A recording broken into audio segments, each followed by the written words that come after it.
She was 29 years old when the last of her family's land was taken from beneath her feet, and by the second week of October in 1888, she had nothing left in the world but a sway-backed mule, a trunk of her mother's linens, and a dog. Her husband's older brother, Silas Foss, had come with the county clerk, and a paper bearing their late father's signature, a paper that claimed the homestead had never truly passed to her husband at all, and with her husband 8 months in the ground from a fever that took him in a single terrible week, there was no one left to argue the matter for her. She had $11 sewn into the hem of her second petticoat, a hound named Russet pressed against her skirts, and a stubbornness she did not yet know the size of. When the town of Hollow Creek, Missouri, put the old Whitmore Tannery up for sale that same week, boarded and reeking and shunned by every soul who remembered what had happened there, she paid $9 for it, because $9 was what she had left after the wagon toll,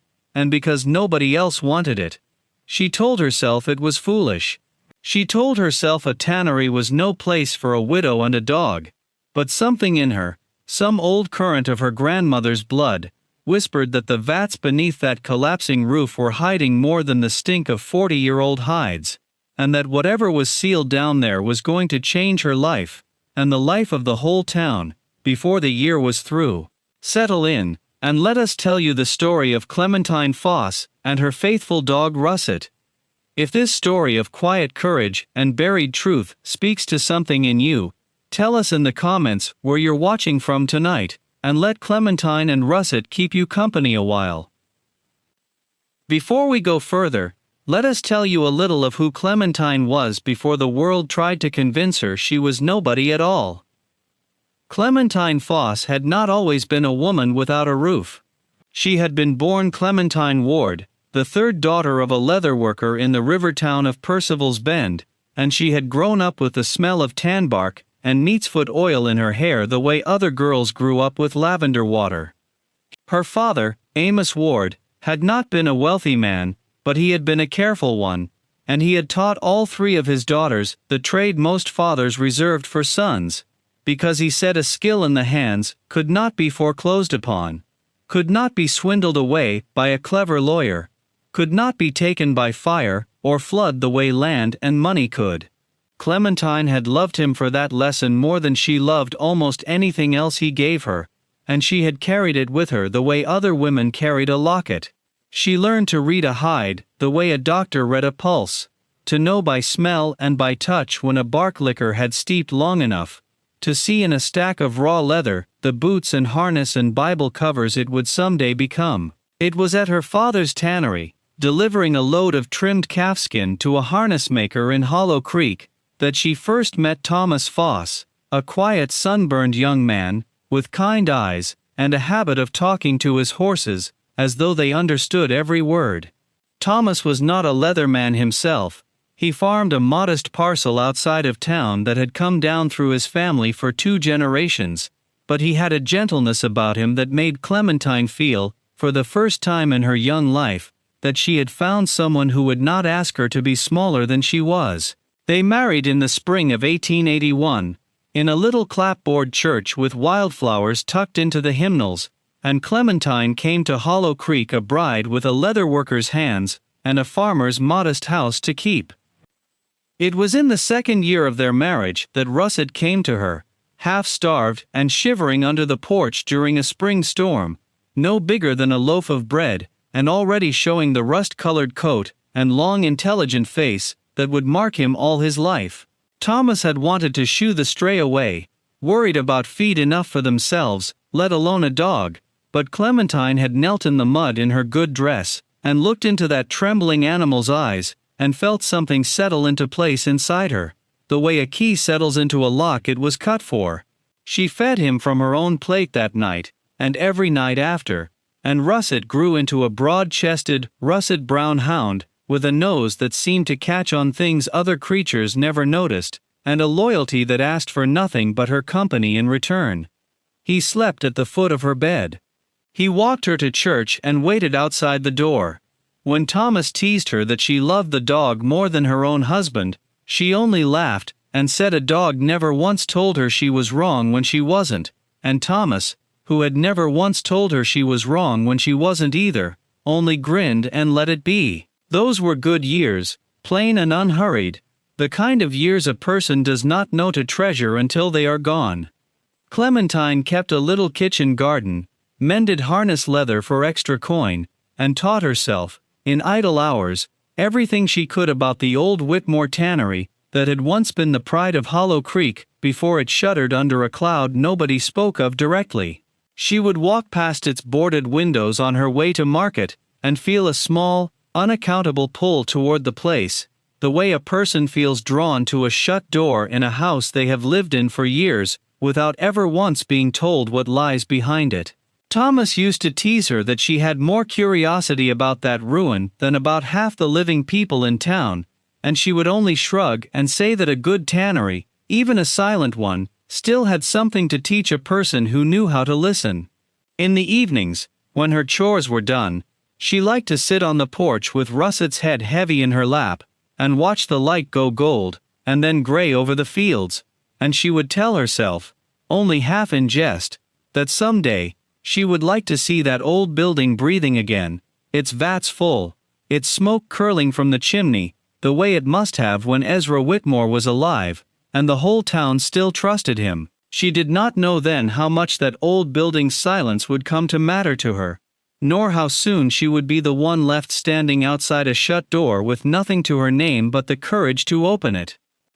The fever that took Thomas came in the autumn of 1887, sweeping down along the creek bottoms the way such things did in those years, taking the very old, the very young, and cruelly, a scattering of strong young men in their prime for no reason anyone could name. Thomas fell ill on a Tuesday, and was gone by the following Monday, and Clementine nursed him every one of those days with Russet lying pressed against the sick-room door, as though he might keep the fever itself from crossing the threshold. She buried her husband in the little cemetery behind the church, in a plot beside his mother, and she told herself, in the numb, floating weeks that followed, that grief was the worst of what she would have to bear. She was wrong. Thomas's older brother Silas, a hard, calculating man who had left Hollow Creek years before to make his fortune in freight hauling, and had returned only twice in a decade, arrived within the month with a lawyer from the county seat, and a document he claimed had lain forgotten in their late father's strongbox. The document stated, in language thick with old legal phrasing, that the farm had been willed to Silas alone, with Thomas granted only a life tenancy that ended, conveniently, with his death. Clementine had never seen the paper before. She suspected, though she could never prove it, that the ink was newer than the date it bore, and that money had changed hands with the county clerk to have it properly filed and witnessed. But a widow with no sons, no brothers of her own in town, and $11 to her name was in no position to fight a man who could afford lawyers, and within a month of laying her husband in the ground, she found herself standing in the yard of the only home she had known as a married woman, a trunk at her feet and a dog pressed against her leg, watching Silas Foss's hired men carry her furniture out into the weather to make room for his own. She stood in that yard for a long while, after the last of her furniture had been carried off, watching the house she had kept for 6 years become, in the space of an afternoon, a stranger's property, and she felt something in her chest go very quiet, and very hard, the way a green branch goes quiet and hard just before it finally snaps. Russet had pressed himself against her skirts the whole time, growling low at every hired man who came too near her, and it was his warm solid weight against her leg that kept her upright when she was not entirely certain her own legs meant to hold her. She did not cry in front of Silas Foss, though she wanted to, badly, and she counted that small refusal among the few victories left to her that day. She might have gone back to Percival's Bend, to her father's tannery, and her sister's crowded houses, and no one would have thought less of her for it. But something in her refused to arrive at her father's door, as a woman who had lost everything, and had nothing left to offer, and so she stayed in Hollow Creek, took a room above the mercantile on credit against her sewing, and began, in the plainest and most practical way she knew, to look for some means of standing on her own 2 feet again. It was in her second week of searching that she heard the town council was finally selling off the old Whitmore tannery, empty and crumbling on its lot at the bend of the creek, where it had sat boarded and unloved for 11 years. Everyone in Hollow Creek knew the story, or thought they did, that old Ezra Whitmore, once the most respected tanner, and one of the most trusted men in the county, had vanished one autumn night in 1876, along with a great sum of money that half the town had entrusted to his keeping, a communal fund gathered over years to build a school and a bridge, and to see the town's widows and orphans through hard winters. Ezra had been found dead 3 days later, at the bottom of a ravine 2 miles upriver, and the money was never recovered, and the town, hurt and humiliated, simply agreed among themselves to speak of the matter as little as possible, and to let the tannery rot as a kind of unspoken monument to betrayal. Nobody wanted that old tannery. It was cursed, folks said, or haunted, or simply a reminder of a wound nobody cared to reopen. When the town clerk offered it at auction for whatever anyone would pay, not a single bidder raised a hand, until Clementine Foss stood up in her plain mourning dress and offered $9, which was, as it happened, every last cent she had left after paying the wagon toll into town. The clerk, more relieved than curious, took her money and handed her the deed before she could think better of it, and that was how Clementine Foss came to own a condemned, foul-smelling, and universally shunned tannery on the edge of Hollow Creek, with nothing left to her name but a mule, a trunk, and a dog who trotted at her heel, as though he too understood that they had just staked everything on a ruin. The first time Clementine walked through the sagging door of the old Whitmore tannery, the smell struck her before her eyes had even adjusted to the gloom, a thick sour weight of old bark liquor and mildew, and something else beneath it she could not quite name. Sunlight came slanting through gaps in the roof shingles, lighting up slow-drifting motes of dust, and in that half-light, she could make out the great bones of the place. The long wooden beam that had once held the currying tools, the collapsed lean-to where hides had been stretched to dry, and, dominating the back room, 6 enormous copper vats sunk into the earthen floor, their rims green with age, where old Ezra Whitmore had once soaked his hides in tanbark liquor for months at a time. Clementine walked among them slowly, running her hand along the cold, pitted metal, feeling something close to reverence for the sheer scale of the work that had once gone on in that room. Russet, who had trotted in eagerly at her heels, went suddenly still. He stood at the largest of the 6 vats, the one nearest the back wall, and lowered his broad head, and began to sniff at the seam where the vat met the packed earth floor, with an intensity that made the fur along his spine rise. Clementine called him twice, thinking he had simply caught the scent of a rat, but Russet did not come. He circled the vat once, whined low in his throat, and then began, with great deliberate strokes of his forepaws, to dig at the earth beside its base. She might have scolded him, on an ordinary day, for tearing up the floor of a building she had just spent her last $9 to own, but there was something in the set of his shoulders, something almost frantic beneath his usual calm, that made her kneel down beside him instead, and look more closely at what he had uncovered. Beneath a few inches of packed dirt, her fingers found not soil but stone, a flat paving stone that did not match the rest of the floor, set with a neatness that no rat burrow or foundation settling could explain. She spent the better part of an hour working the dirt away from its edges with a broken shovel handle she found leaning in the corner, Russet pacing and whining beside her the whole while, as though urging her to hurry, and when at last she pried the stone loose, she found beneath it, not the buried gold of a dime novel, but a rusted tin box, no larger than a Bible, wedged into a shallow hollow that had clearly been dug and lined with care by human hands. Her own hands were trembling as she lifted it free.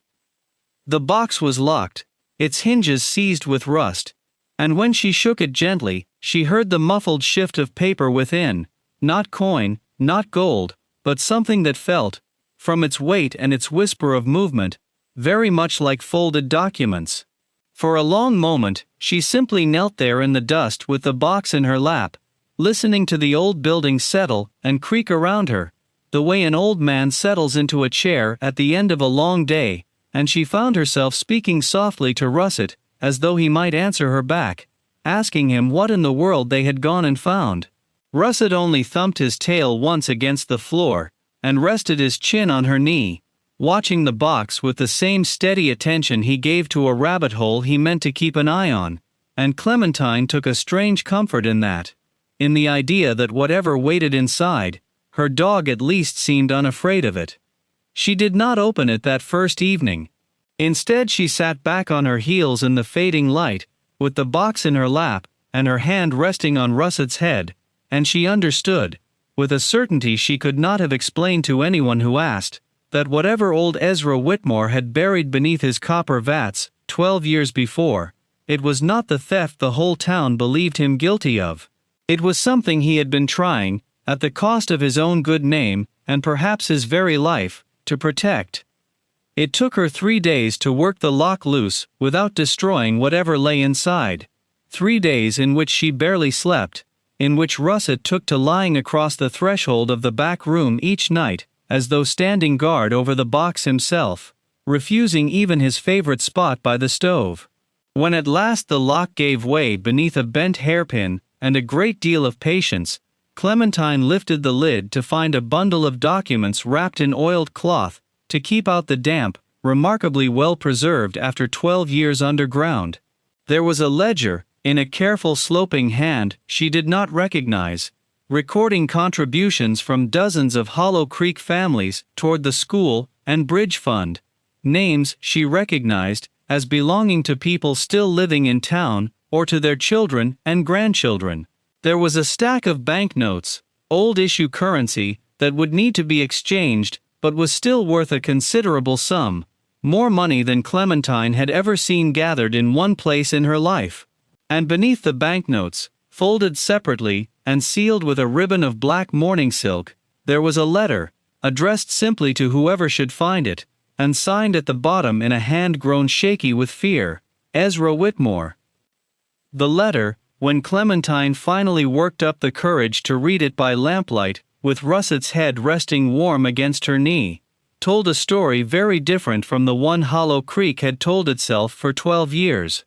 Ezra Whitmore had not stolen the town's fund. He had discovered, in the weeks before his death, that the town's young banker at the time, a sharp and ambitious man named Warwick Pruitt, had been quietly siphoning from the very fund Ezra had been asked to help safeguard, dressing up the theft as bad investments and bank losses, and building the foundation of what would become, over the following decade, the Pruitt family's considerable fortune and influence in the county. Ezra had confronted Pruitt privately, hoping to force a quiet restitution rather than a public scandal that would shame the whole town. But Pruitt had threatened him, and threatened his family, and Ezra, frightened and unsure whom in the town's government he could trust, had gathered up what remained of the fund along with his evidence of Pruitt's theft, and buried it beneath his own tannery vats, intending to bring it before a circuit judge from the county seat, who was due to pass through that winter. He never got the chance. The letter's final lines, written in a hand that seemed to grow more hurried and unsteady with every sentence, spoke of being followed on the road, of fearing for his life, and begged whoever found this box to see the money returned to the families it belonged to, and his name cleared before God and his neighbors both. Clementine sat for a long while after she finished reading, her hand pressed to her mouth, understanding all at once why a hound born a decade after Ezra Whitmore's death had gone straight to that vat with such single-minded purpose, as though some old grief in the very floorboards had been waiting all this time for someone, anyone, willing to listen. She thought of all the times she had walked past this building as a young bride, feeling that strange pull toward its shuttered windows, and wondered now whether some part of her had always known, in the wordless way a person sometimes knows things, that the silence inside was not empty but waiting. She looked down at Russet, who had finally allowed himself to relax now that the box was open, and the truth, however heavy, was out in the lamplight where it belonged, and she pressed a kiss to the top of his broad head, and told him, in a whisper, that he had done something braver that afternoon than most grown men would have managed in a lifetime.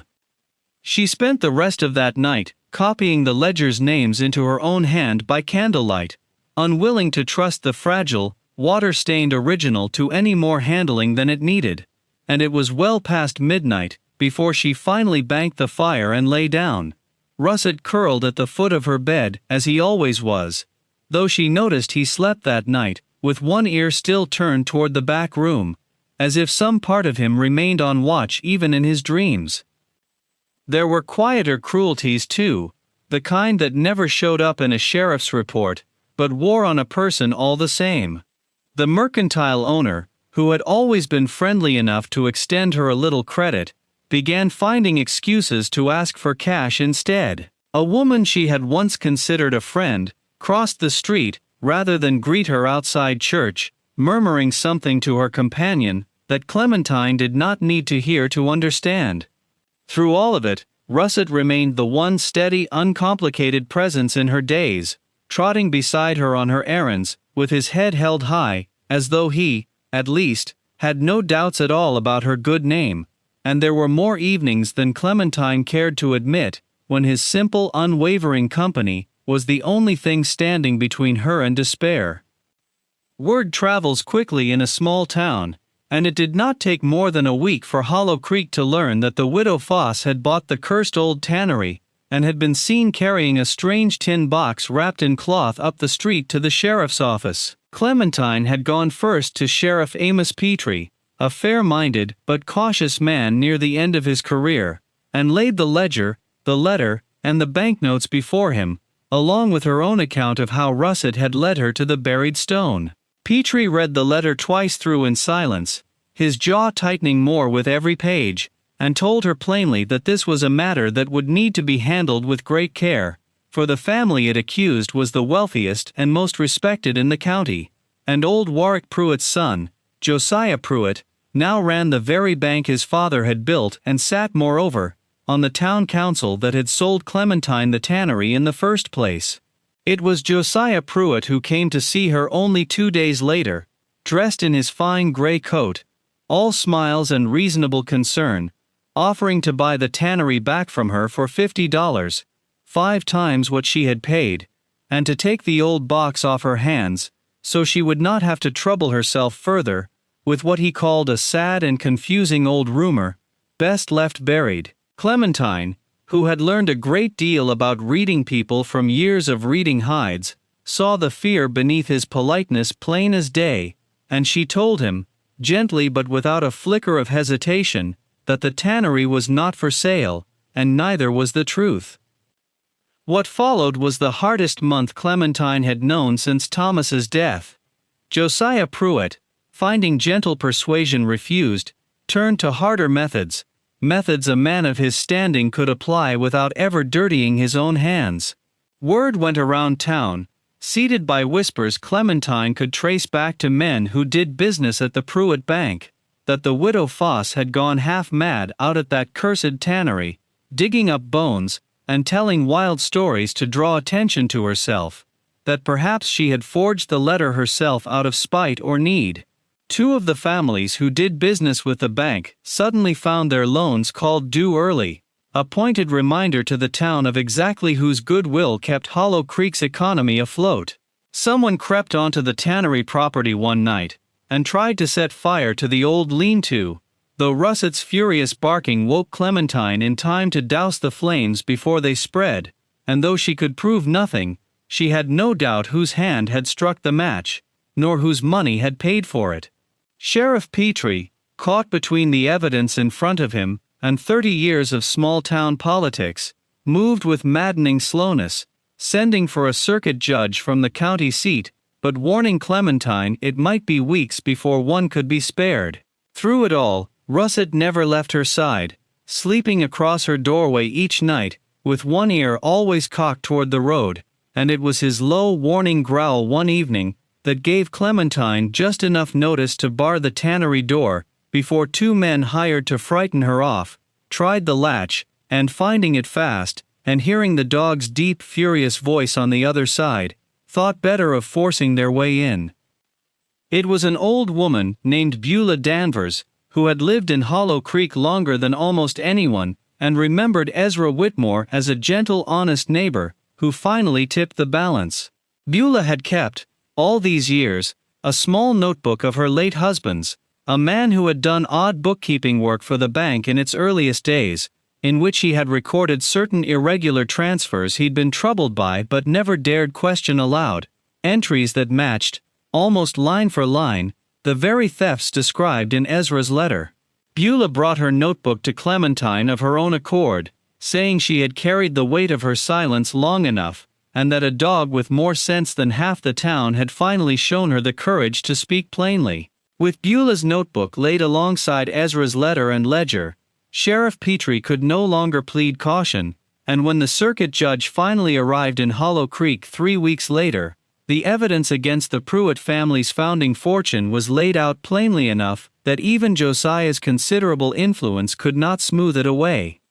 The gathering that followed, held in the schoolhouse, because it was the only room in Hollow Creek large enough to hold the whole town, was the sort of moment Clementine would remember for the rest of her life, though she stood quietly at the back of it, with Russet leaning warm against her leg, rather than seeking any place of honor. Judge Aldous Reams read Ezra Whitmore's letter aloud to a room gone utterly silent, and read alongside it Beulah Danvers's old bookkeeping notes, and the ledger of contributions that named, family by family, exactly who was owed what, and how much, with interest calculated fairly across 12 long years. Josiah Pruitt, seated stiffly near the front, grew paler with every line, and when the judge finished reading, he rose to protest that his father was long dead, and could not answer these charges, and the judge answered, mildly, but with iron beneath the mildness, that the dead did not need to answer for a debt the living had continued to enjoy the profit of, and that the bank's assets, built as they were on the county's own stolen fund, would be examined by the State Banking Commission before the month was out. It was, for Hollow Creek, a reckoning 12 years in coming, and though the money recovered from beneath the tannery floor could not undo every hardship the town had suffered in Ezra Whitmore's absence, it was enough, once restored with the interest the judge ordered drawn from the bank's own considerable reserves, to finally build the school addition, and repair the bridge that had been promised to the town a full generation before, and to see every family who had lost their savings made whole at last. And Ezra Whitmore's name, spoken for 12 years only in whispers and half-finished sentences, was cleared before the whole assembled town, his letter entered into the county record, so that no one could ever again call him a thief in Hollow Creek, without being corrected by their own neighbors. It was Clementine who asked, quietly, when the judge had finished, whether a stone might be placed at last on Ezra's grave to properly name him, for she had learned in her search of county records that in 12 years no one had troubled to mark it properly, and the town, moved by more than a little shame at its own long silence, took up a collection on the spot, and saw it done within the month. As for Clementine herself, the town's gratitude took a more practical form. The tannery, now cleared of its old curse and its old grief both, was rebuilt with the community's own hands over the following spring, its 6 copper vats scrubbed and reset, its roof re-shingled, and Clementine Foss, who had once learned her father's trade because a skill could not be taken from her the way land could, found herself running the finest tannery for 40 miles in any direction, with more orders for good leather than she could fill alone. Silas Foss, hearing how the widow he had cast out with nothing had become the most respected businesswoman in Hollow Creek, never showed his face in town again, and Clementine, for her part, found she did not miss him enough to spare him a second thought. She kept a small brass plate mounted by the tannery door, engraved simply with Ezra Whitmore's name and the years of his life, so that every customer who came through would know whose vats they were standing over, and whose quiet honesty had finally been set right. Russet, grown a little grayer about the muzzle with each passing season, took to lying in a patch of sun just beside that plate on fair afternoons, as contented a dog as ever kept watch over a place worth watching. It is a strange thing, how a life can turn on $9 and an old dog's nose. When Clementine Foss stood in the yard of her husband's farm with a trunk at her feet and nothing left to her name, she could not have known that the very thing everyone in Hollow Creek had shunned, the cheap, cursed, foul-smelling ruin nobody wanted, was the one place in the whole county holding both a wrong waiting to be righted, and a fortune waiting to be found.